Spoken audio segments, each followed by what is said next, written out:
All of us can sing together. Om Namo Bhagavate Ma Sri Aurobindo. Om Namo Bhagavate Ma Sri Aurobindo.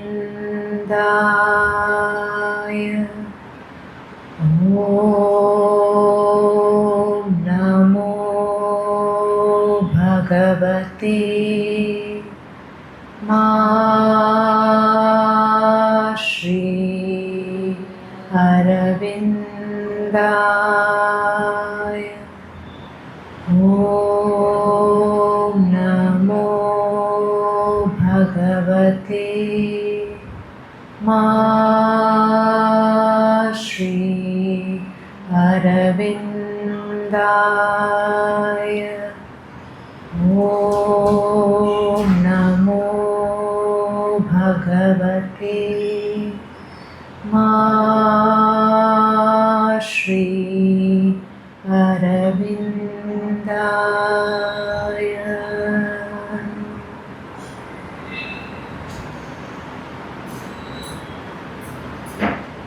We'll stay centered in our heart space, remembering the mother, offering everything to her, being that child who knows only her, who walks because we are ultimately carried by her only. Just acknowledging, receiving that presence of the mother and Sri Aurobindo.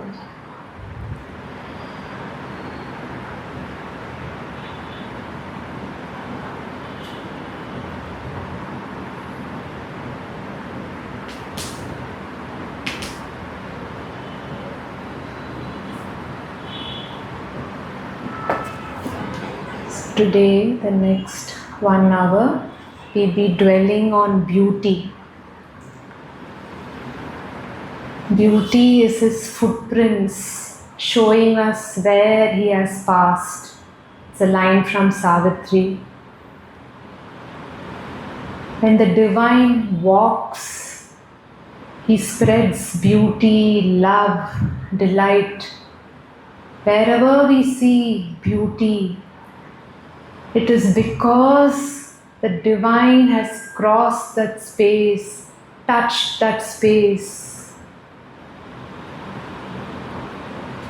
As I'm speaking this, I'm remembering a scene from the movie, the animation movie on Sri Aurobindo. One of the last parts of the movie, Sri Aurobindo is walking, mother is walking, and every footstep of theirs, there's a beautiful lotus which is blooming.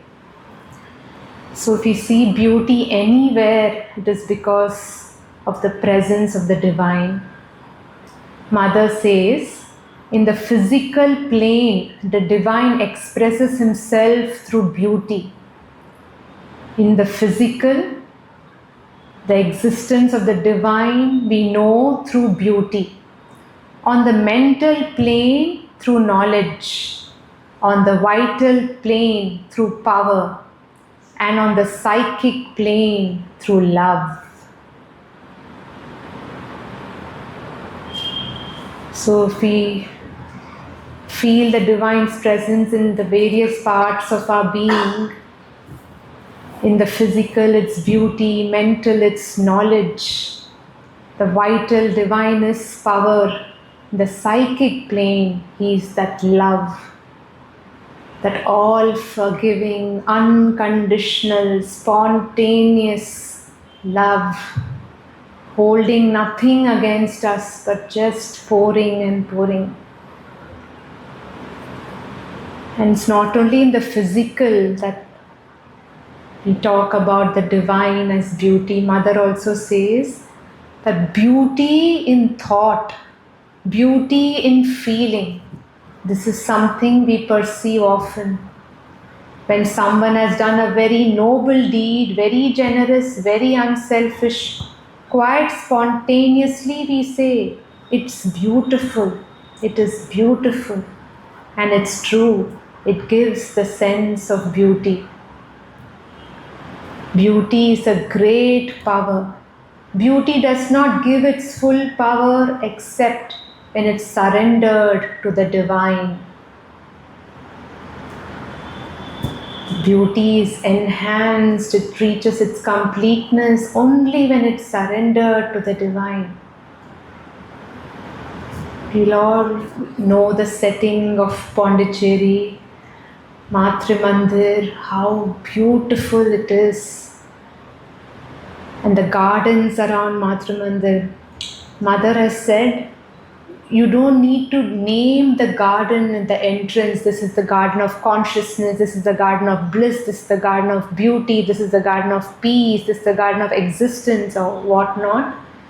If anybody takes one step into that garden, that message, the vibration of love, the bliss, consciousness, they should feel it in that atmosphere. You shouldn't be naming it. Come, now we are entering the garden of bliss. Now we are entering the garden of consciousness. The beauty there, it should be so overwhelming that when you breathe it, you feel, yes, this means love. I am entering that place, that paradise of love. And in the 30s, there was an ashram, a guest house, which was built. It was called Golkond because it received a lot of donations from a Nizam here. So that's why it was named Golkond. And in its time, and even now, it is one of the biggest architectural beauty. And even then, Mother thought about, making that space as in tune with nature, and basically the windows, everything were planned to allow that free flow of air and making the place cooler than the outside temperature. Everything, every brick which was laid there, and more importantly, it was done by sadhaks, by ashramites. Very few external labor was involved. Even in case of Matri Mandir, it was all done by the Aurobillians, the first settlers of Auroville. If you also see, if you've been to the playground, how beautifully they make that rangoli in that little room where they place Mother's chair, and just beside that, you feel that scene which they have tried to create with that colorful powder. It's so alive, it will just jump at you. Anytime it's going to be, moving around. It is so real, so beautiful. It's because that beauty is surrendered to the divine. It is not there for human appreciation, praise, kind of vanity or anything like that. Everybody is putting their labor of love. Everybody is putting that gratitude. Their hands are moving. In the sense, the divine is moving as they are putting that rangoli. Earlier I read in one of Preeti these reminiscences. In one of the functions in the playground, somebody had an idea that Mother's big symbol out there, they would make it very beautiful, put all the lovely golden flowers and everything. So that person actually felt her hand moving without any thought, but just it was an offering. Every flower was an offering. Like in the embroidery department, Mother once saw a piece, and she said, this part is very beautiful. It was actually, from an outward eye, maybe you wouldn't say like that's the best part of the embroidery. But she said, in every stitch, this child has taken my name. It's again not that external aspect of, I'm doing this for my ego or anything like that. that beauty of feeling is coming there, beauty of offering is coming there. So that beauty is in full power when it is surrendered to the divine. Even sometimes when you listen to many of these musicians, very well trained musicians, they would take some time to settle into that music. But then when they get that, so Maha Saraswati herself taking it up for them, it is like all of the audience enter into a kind of a trance. So that beauty, reaching the highest, surrendering to the highest, is what we have to aspire for. And Mother says, it's an unselfish movement, uncalculating. Is one of the most beautiful forms of psychic consciousness in the world. The higher one rises in scale of mental activity, the rarer it becomes.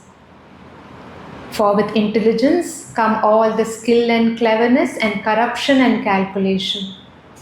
For instance, when a rose blooms, it does so spontaneously for the joy of being beautiful, smelling sweet, expressing all its joy of living. It does not calculate. It has nothing to gain out of it. It does so spontaneously in the joy of being and living. Just being in sync with that divine tone, and just offering, just like that rose spontaneously blooming. Only when the mind coming in, the intelligence coming in, that cleverness, that pride of knowing so much, that's when we spoil that beauty which is waiting to come. Mother says, you take, for instance, you see something which seems to you very beautiful, very harmonious, very pleasant. If you have the true consciousness, you experience this joy of seeing, of being in a conscious contact with something very beautiful, very harmonious. And then that's all, it stops there. You have the joy of it. That such a thing exists, you see. So that rose which is surrendered, which is so beautiful, so spontaneously offering, when we just see that rose, we feel the divine which is made that rose, the all conscious, the all harmonious, and get in touch with that higher quality. And we all know Mother's Mahalakshmi aspect, how it is based. She will enter your life and make it beautiful and harmonious. Even in that passage which Sri Aurobindo has written, he says, but she is not going to insist like Mahakali with that force and have her way and make you transform with that force and swiftness. But she'll wait when that place is cleared, when it's more accepting towards beauty, then she will come and spread her love, beauty. When you read that, the whole Mahalakshmi, every word Sri Aurobindo's plays is so beautiful. It's like a beautiful hymn. It's so poetic and lovely. He says, when the Divine Mother walks, when the Mahalakshmi walks, it's such an enthralling experience. Like, I'm not telling you the exact words, but it will be beautiful if all of you can go back and read. I'll just read a short portion of that. Harmony and beauty of the mind and soul, harmony and beauty of the thoughts and feelings, harmony and beauty in every outward act and movement, harmony and beauty of the life and surroundings. This is the demand of Mahalakshmi. Where love and beauty are not or are reluctant to be born, she does not come. So there are beautiful lines in Savitri too, that this aspect of the mother in that full embodiment, holding all the powers. When Ashwapati is crying to her, "Mother, why don't you take a physical form and come to the earth? We are all waiting." But mother says, "You think so, but the earth is not ready. If I come, it will be very chaotic because the earth is not ready." But Ashwapati Sri Aurobindo has done that tapasya, so to make the earth a little receptive, so that the divine in that human form, that physical form as our sweet mother, has come down just because of our call. A world's desire compelled her mortal birth. There's a line in Savitri. Everybody desiring, the world, the humans, other beings, animals, everything crying out for her to come and take that form, take that most beautiful form. And mother describes herself in Savitri, those lines. "Beauty shall walk celestial on the earth. Delight shall sleep in the cloud net of her head." So every part of the mother is being described in that whole paragraph, whole verse. It's very, very beautiful. And when mother used to give the balcony darshans, so people used to find her sometimes very, very taller than what she actually was. Sometimes just looking at her, few sadhaks would have that experience of she not being there, she disappearing in that impersonal, that invisible.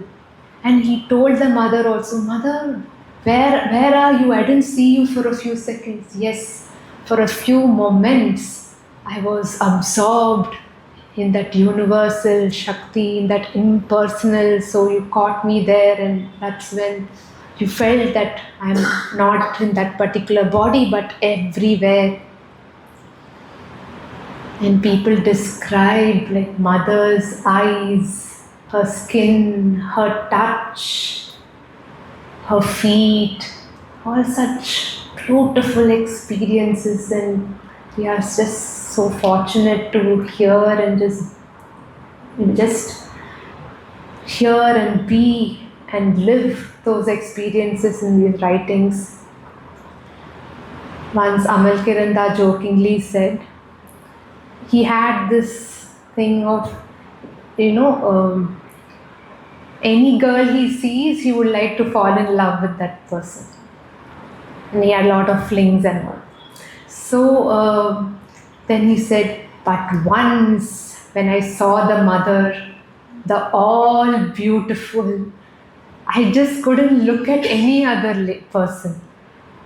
Because she, with her magnetic touch, can change everybody just getting attracted only to her."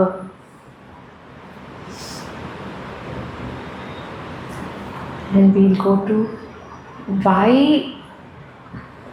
beauty is important. Sri Aurobindo says, to do this yoga, one must have at least a little the sense of beauty. If one does not, one misses one of the most important aspects of the physical world.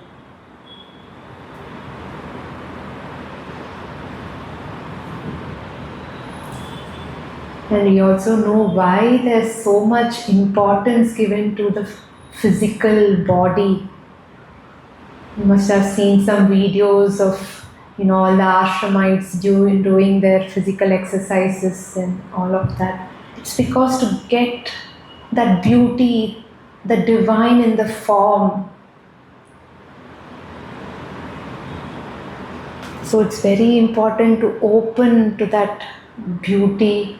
He is just waiting to explore, just give himself through that physical. And we are generally tuned only to matter, right, around us, material things, and also we can really get that aspiration to bring more beauty in our spaces, in our body.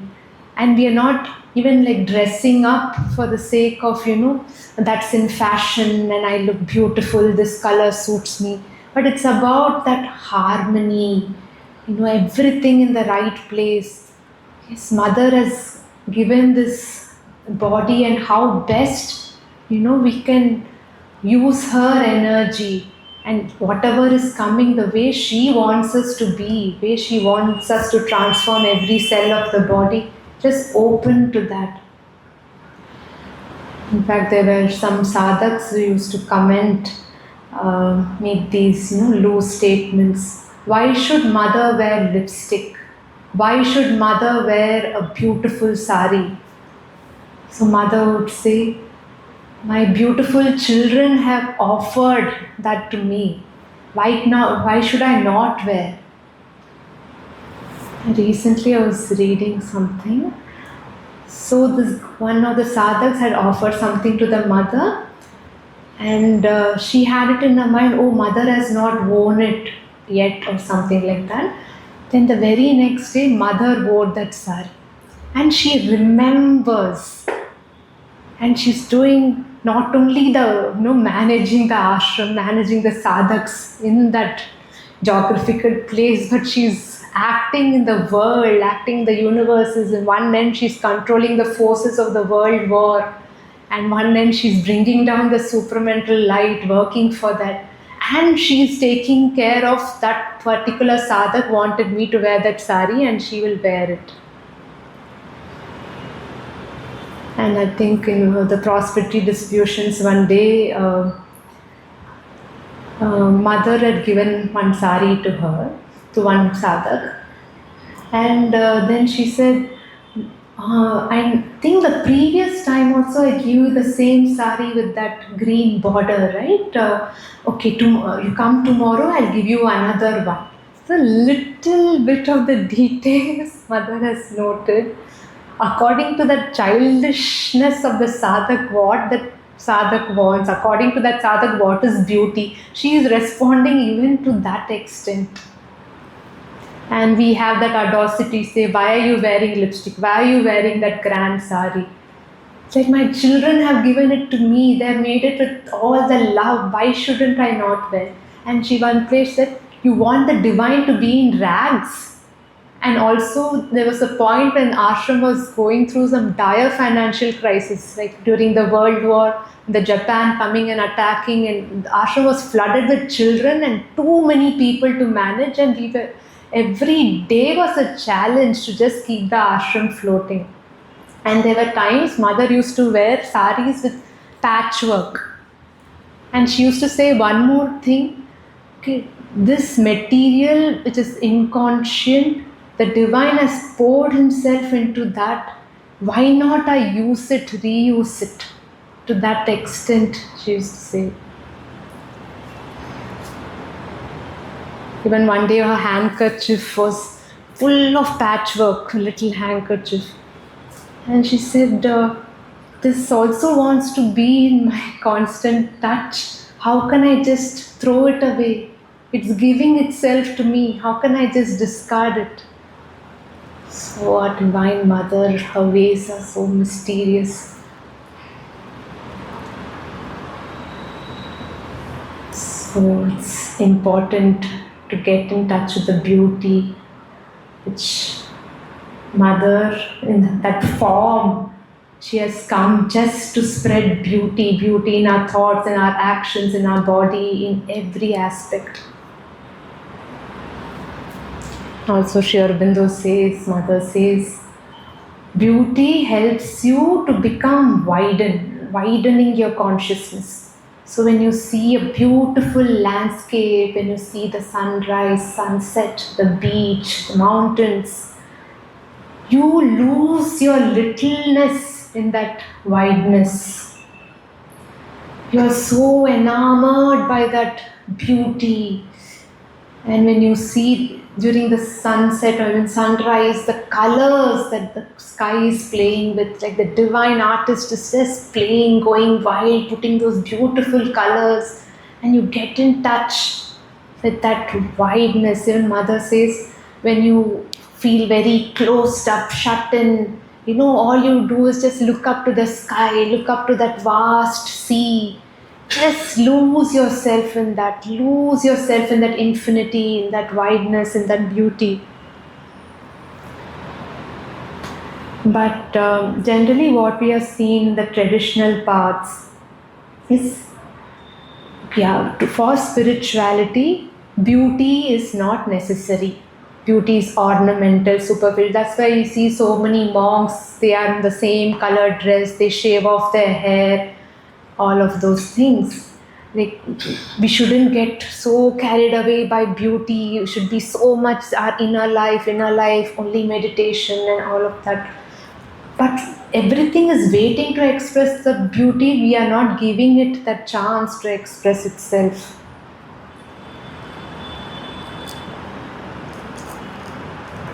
Then the mother says very powerfully, it is one of the greatest weapons of the asura at work when you are taught to shun beauty.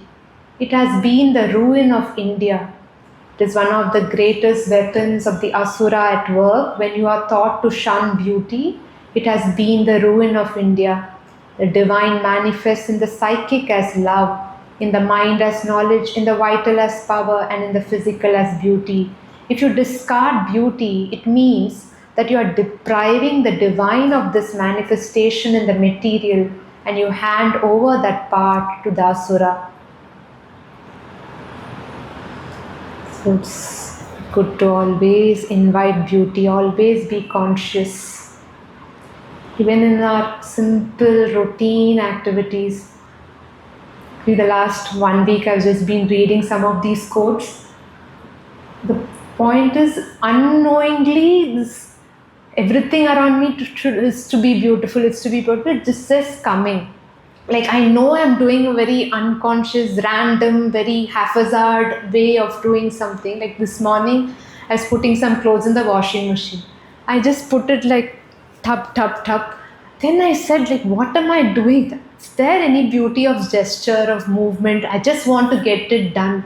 So, like, that's what the power of their words. You wouldn't take like a, will, yes, from today I must, everything I'm going to practice beauty, and it'll be nice if we can do that every talk, if we can live that talk for that month, we can live those living words. But still, because Mother and Sri Aurobindo poured so much consciousness in every word, so it acts in the background. So few of the acts I'm doing, I do it, then I realize, no, this is not beautiful. And next time there's an option to repeat it, I try to be a little more beautiful. But yeah, so it's so nice to just always reminding ourselves. And again, Mother keeps telling this, just not beauty in the body, beauty in action. It is beauty in feelings, the thoughts. How we have to be so vigilant and what not we are absorbing from everywhere. So always checking, always. That's why that Nama Japa, remembering the Mother, remember, offer, ma, that should just be going on and on. Like how that Tampura Shruti keeps going on and on when a singer performs. So that highest consciousness should just be with us every time.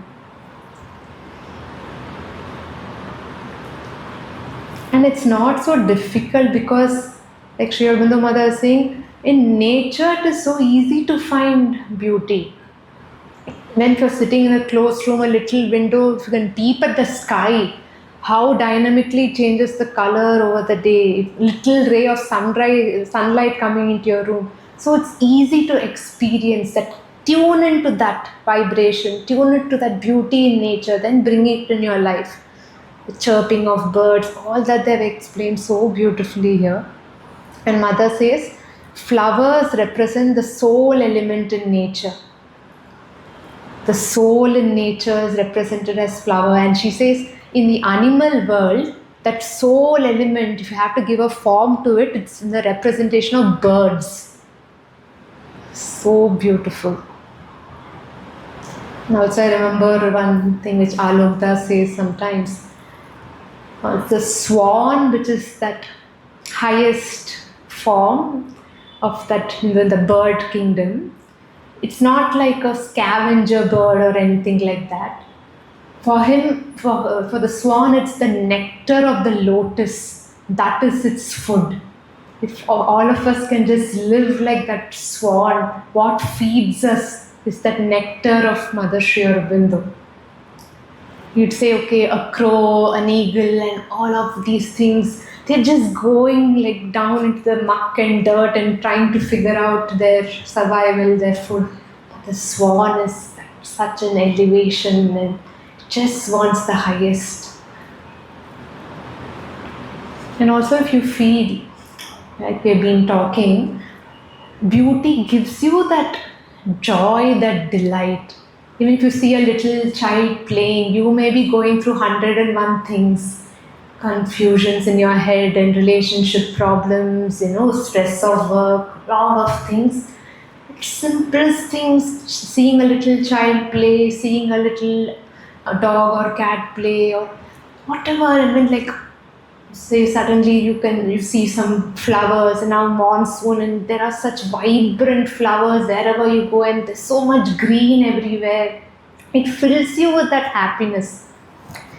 So because we know that somewhere that in most deep happiness is there. We are happiness. We don't need to find it, rather we are that happiness, and we just get connected to that inmost delight and ananda and happiness when we are connected to beauty. And again, beauty, the language of beauty is different for different people depending on the scale on which they are operating. Say for some teenagers or even adults or whoever, say very loud metal and rock music is very beautiful to them. They have to go through that vital churn and everything else, and in that field what is beautiful at that time, they are in sync with that. And sometimes these ghazals or the beautiful instrumental music or just some om and all that, it fills the space with that purity and beauty. They may not relate to it. So it's like which plane you're operating, from that plane you'll see that beauty. For you, that is the most beautiful. When we can take examples of, say, our Bollywood music in the 60s, 70s, R.D. Burman and all of that seemed, had little psychic quality to it. It was beautiful. But in the current day music, maybe some it may be beautiful, but it's not giving you that psychic touch, that love behind. And again, beauty born from the lower vital, right? Say you want to beautify your house. You will go after the most expensive thing and crowd your house with that. Because it's again layered with, okay, anybody walks into my house, they should know how rich I am and things like that.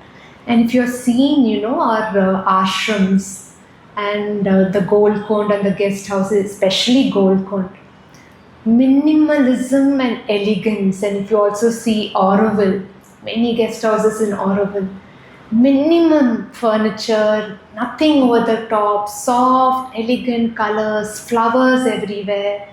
So nice. When you are in Pondicherry, every department gets like a fresh set of flowers. They all some are wild flowers or whatever they may be, so colorful, so vibrant. Everybody is holding that and waiting to place it in their space and just being in the vibration of that beauty. So that's the vital beauty to that psychic beauty. You have to grow from the vital and reach that psychic beauty. Mother says what true beauty is. The supramental beauty is something much higher and more perfect. It is a beauty untainted by any ugliness, and it does not need the proximity of ugliness in order to look beautiful. does not need the proximity of ugliness in order to look beautiful. When the supramental forces descend into matter in order to manifest, this perfect beauty will express itself quite naturally and spontaneously in all forms. When the supramental forces descend into matter in order to manifest, the perfect beauty will express itself quite naturally and spontaneously in all forms. So she's saying, something being so ugly and something being so beautiful, because the presence of the ugly thing, the second thing doesn't look beautiful. It is just inherent with that beauty. It doesn't need these contrasts to be, higher up than the other or something. Everything is just filled with beauty. We'll see few quotes connected to what Mother, how to live this beauty, how to bring into our everyday life. She says, be sincere and absolute in your consecration to the divine, and your life will become harmonious and beautiful. Be sincere and absolute in your consecration to the divine. Be frank, straightforward. This is all I can do, Mother. I'm giving it to you. You make it beautiful. You put your touch and elevate this consciousness. And again she says on beautiful conduct, not politeness which is an outer thing, however valuable, but beauty founded upon the spiritual realization of unity and harmony projected into life is certainly part of the perfect perfection, not politeness which is an outer thing. You are innately carrying that harmony, that rhythm, that unity, that oneness. You are that, you can't help but you can express only that. You should come to that stage. And I read this, not polite, which is such an outer thing. And you see in the shopping mall and all that, they're just forced to say, oh, good morning, madam, how are you, how was your experience, may I help you? It sounds like so polite and everything, but behind it, is there a consciousness of beauty? Is there a unity? Is there a harmony? It's not there. She's saying, to think constantly of harmony of the body, of beauty of the movements, of not doing anything that is ungraceful and awkward, you can obtain a rhythm of movement and gesture which is very exceptional. To think constantly of the harmony of the body, of the beauty of the movements, and doing nothing which is ungraceful and awkward, you can obtain a rhythm of movement and gesture which is exceptional.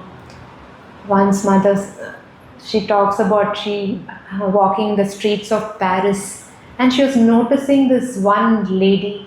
And she said, what a perfect gait, what a perfect walk. She went on observing that lady. How Mother finds beauty of gestures, the movements. Really unbelievable. When we are, in a busy street or anything, we are just looking at the chaos and all that. I travel with the metro. I just feel like people are so into their phones, so into watching those shots one after the other, and they are sitting in the seats reserved for elderly, pregnant women and little children. They will not get up. Like, it's just that they're so centered, and they just don't know a world outside their phone. And you don't want to keep saying, this is reserved, you should be getting up, and you're not there to lecture them also every time. So, yeah. And again, I'm sitting in metro, I'm not able to see any beautiful things. Maybe there are a lot of beautiful things happening which I'm not noticing. Only these stark things are coming out. Like Mother said, right? That contrast of ugliness which comes out. So, yeah. Correct. Yeah, that's what sometimes I see, like the treetops and the sky and all, which is really nice. And now these service tree flowers are in bloom everywhere. So gorgeous. Yeah. And she's saying this, inculcating that sense of beauty in a very young children, like they should be taught, to respect good health, to respect what is physical strength and balance. This must be emphasized for a child. A young child should aspire for beauty, not for the sake of pleasing others, winning their admiration, which we spoke about, but for the love of beauty itself. For the love of beauty itself. For beauty is the ideal which all physical life must realize. Then we'll come to very kind of practical things, like through their readings in our little spaces, what we can do. There's one quote she says regarding this: there must be order and harmony in work. Even what is apparently the most insignificant thing must be done with perfect perfection, with a sense of cleanliness, beauty, harmony, order.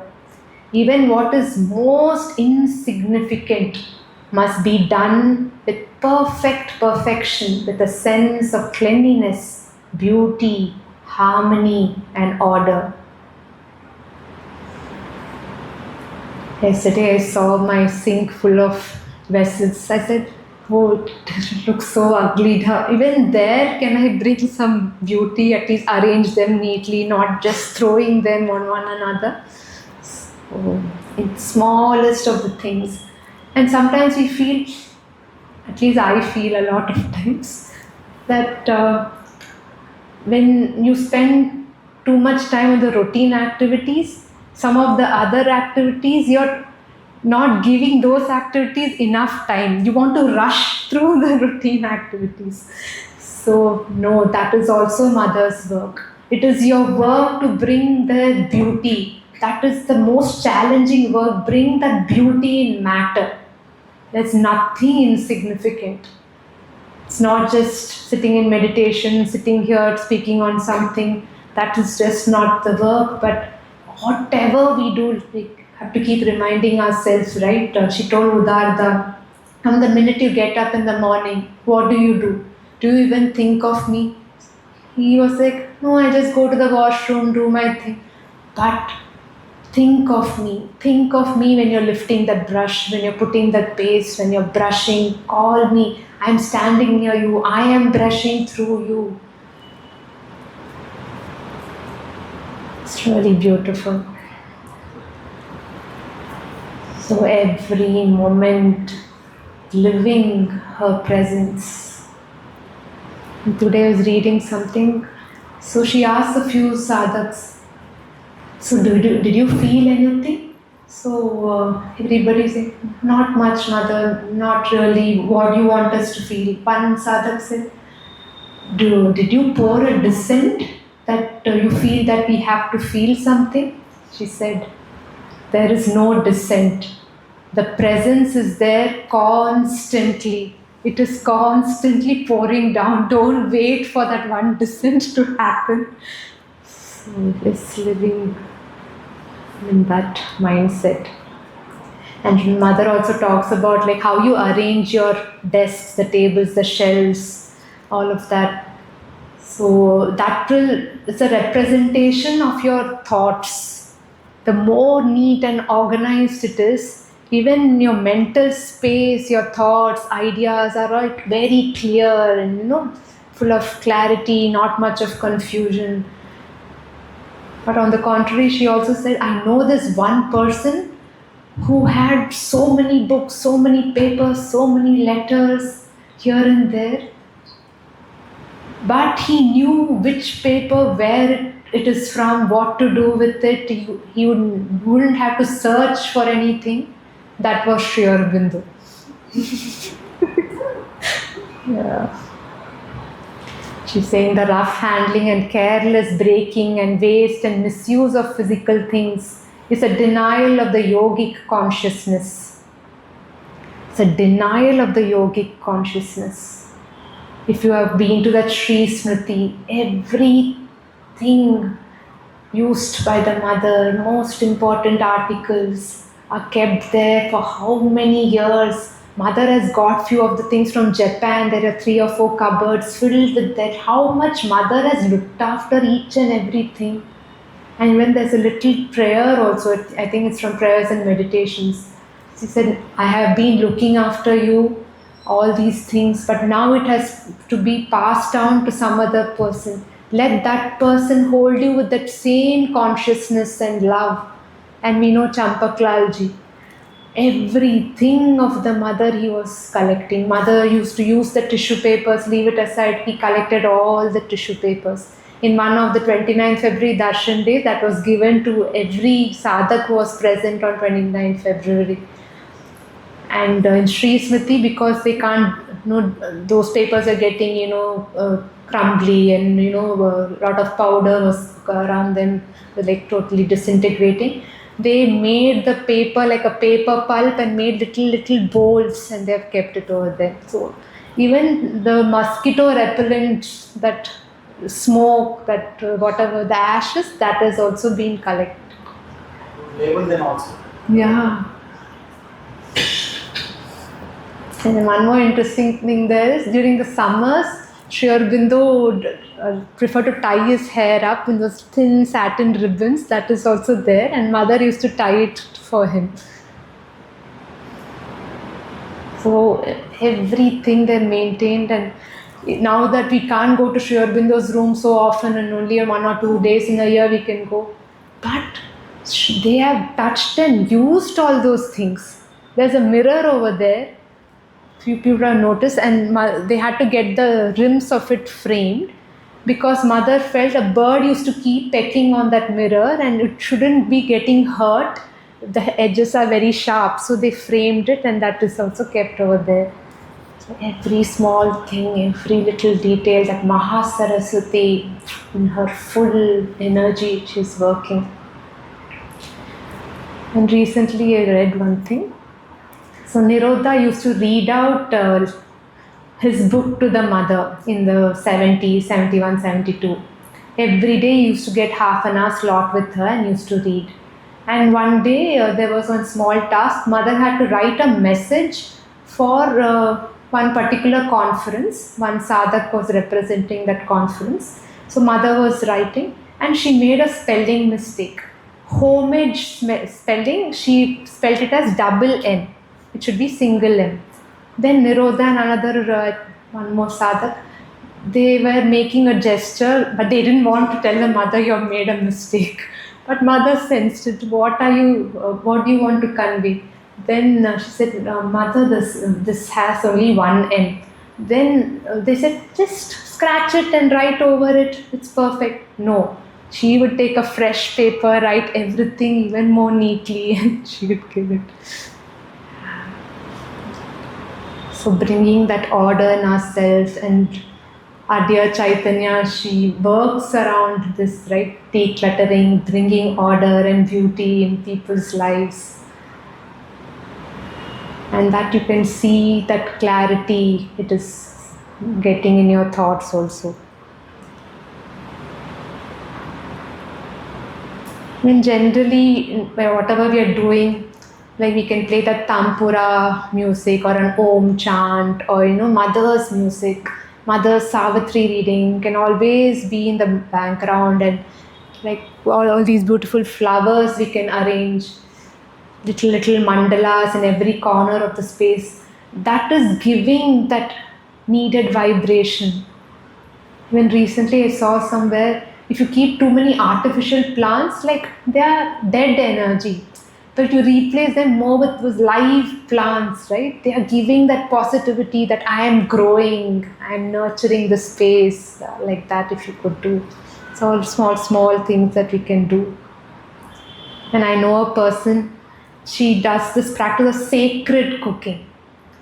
Like arranging her dishes, and as she approaches the cooking also, everything in its place, so neat. The whole platform is not scattered with 100 things. When presenting her dish, and she would say, why would I keep those nice ceramic just for an occasion of somebody to come? Why can't I enjoy that beauty in my day-to-day eating? So beautiful, you can bring it in everything. Even in our electronic spaces, so many apps can be brought, like apps can be brought into some folders, and whenever we are seeing the screen, some beautiful image can be always there, reminding us of the beauty. All that. Now, to conclude, I'll read one very nice prayer on beauty, which Mother has written in Prayers and Meditations.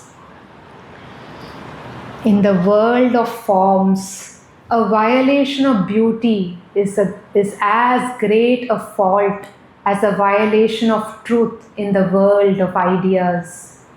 In the world of forms, a violation of beauty is as great a fault as a violation of truth in the world of ideas. For beauty is the worship nature offers to the supreme master of the universe. Beauty is the worship nature offers to the supreme master of the universe. This nature can be our inner nature, our outer nature, the material nature, all of that nature with a capital N. This nature is offering to the supreme master of the universe. Beauty is the divine language in forms, and the consciousness of the divine is not translated externally by an understanding and expression of beauty would be an incomplete consciousness. A consciousness which is not translating externally, the beauty would be an incomplete consciousness. But the true beauty is as difficult to discover, to understand, and above all, to live as any other expression of the divine. This discovery and expression exacts as much impersonality and renunciation of the egoism as that of truth or bliss. Pure beauty is universal, and one must be universal to see and recognize it. O Lord of beauty, how many faults have committed against thee? How many do I still commit? Give me the perfect understanding of thy law, so that I may not again fail to keep it. Give me the perfect understanding of thy law, so that I may not again fail to keep it. Love would be incomplete without thee. Thou art one of its most perfect ornaments. Thou art one of its most harmonious smiles. At times I have misunderstood thy role, but in the depths of my heart I have always loved thee, and the most arbitrary and radical doctrines could not extinguish the fire of worship which from my childhood I have vowed to thee. Thou art not at all what a vain people think thee to be. Thou art not at all attached exclusively to this or that form of life. It is possible to awaken thee and make thee shine in every form. It is possible to awaken thee and make thee shine in every form. But for that one must have discovered thy secret. O Lord of beauty, give me the perfect understanding of thy law, so that I may no longer fail to keep it, so that thou mayest become in me the harmonious consummation of the Lord of love. Harmonious consummation of the Lord of love.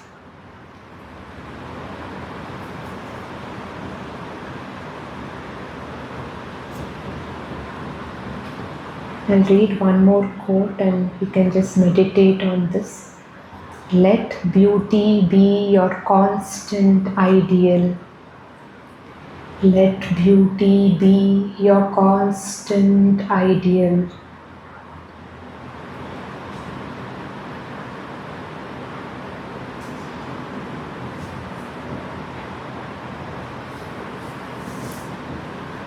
The beauty of the soul, the beauty of sentiments, the beauty of the soul, the beauty of sentiments.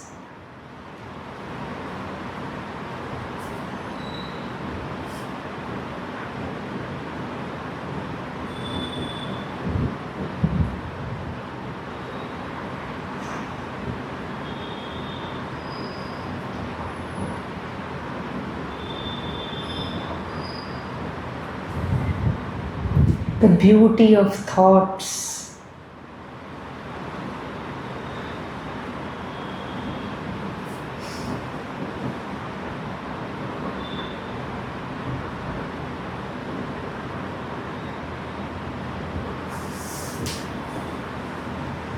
the beauty of action.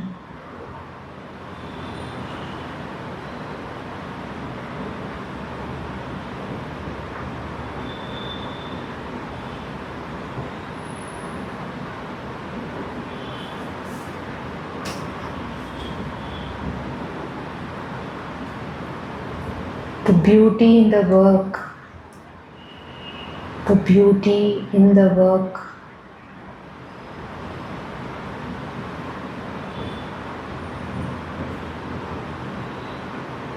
So that nothing comes out of your hands which is not the expression of the pure and harmonious beauty. Nothing comes out of your hands which is not an expression of pure and harmonious beauty. Let beauty be your constant ideal, the beauty of soul, the beauty of sentiments, the beauty of thoughts, the beauty of the action, the beauty in the work, so that nothing comes out of your hands which is not an expression of pure and harmonious beauty. Nothing comes out of your hands which is not an expression of pure and harmonious beauty.